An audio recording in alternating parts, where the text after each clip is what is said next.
Welcome everyone.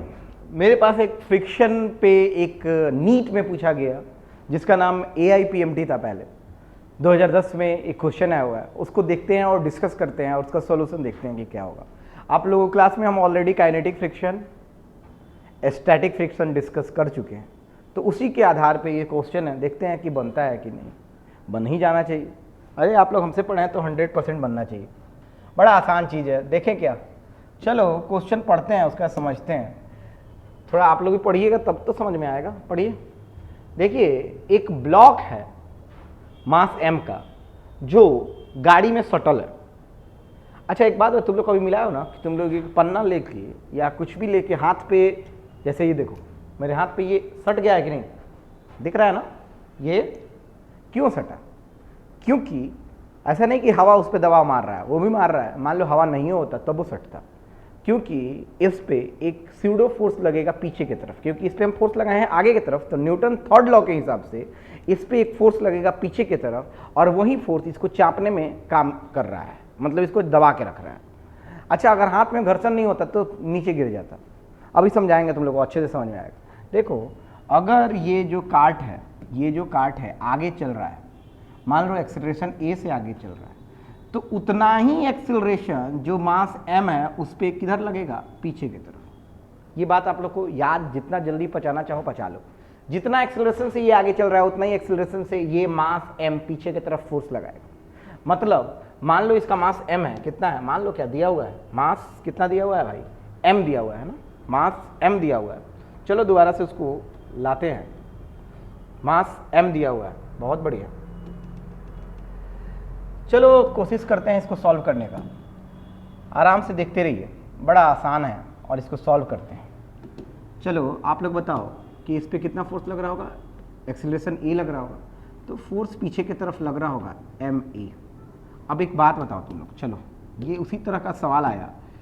ये block है, sorry ये कार्ट है जो गाड़ी चल रहा था, उसका एक सरफेस है, उस पर मास m यही है, वो चिपका हुआ है। क्यों चिपका हुआ है? क्योंकि इस पर एक फोर्स लग रहा है पीछे जिसका मान है ma। कितना मान है? ma, यही तो है। अच्छा एक बात बताओ, जहाँ पे भी कांटेक्ट होता है वहाँ पे एक नॉर्मल रिएक्शन का फोर्स लगता है जिसको n बोलते हैं।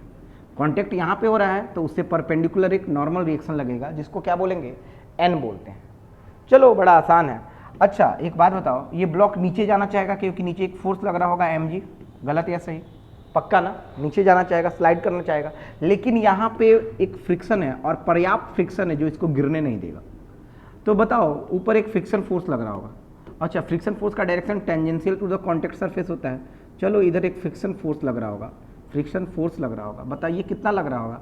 तो आप लोग बड़ा आसानी से बताइएगा, F। अच्छा रुका हुआ है तो स्टैटिक लग रहा होगा। कितना लग रहा होगा? तो म्यू एस एन। यही तो मैक्सिमम वैल्यू होता है, ये मैक्सिमम वैल्यू होता है। हमको एक्सेलरेशन निकालना है, मैक्सिमम एक्सेलरेशन निकालना है। आखिर कितने, मिनिमम एक्सेलरेशन निकालना है, कितने एक्सेलरेशन से इसको आगे बढ़ाया जाए कि ब्लॉक टिका रहे। चलिए निकालते हैं।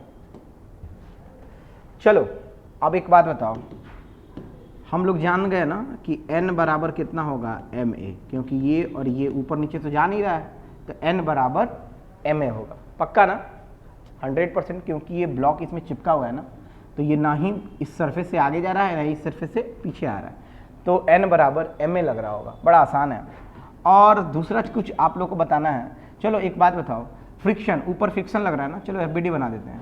इधर लग रहा है ma, इधर लग रहा है क्या? n, ऊपर लग रहा है म्यू एस एन और नीचे लग रहा है mg। बड़ा आसान है। तो भाई ऊपर वाला फोर्स नीचे वाला फोर्स बराबर होगा तभी तो ये रुका रहेगा। ये तो बराबर है, अभी लिख दिए हम बराबर है, तो ऊपर नीचे भी बराबर होना चाहिए। तो ऊपर नीचे बराबर होना चाहिए, यानी म्यू एस एन किसके बराबर होना चाहिए था? mg के। यानी म्यू एस एन किसके बराबर होना चाहिए? चलिए n के बदले हम रख देते हैं क्या? ma रख दें।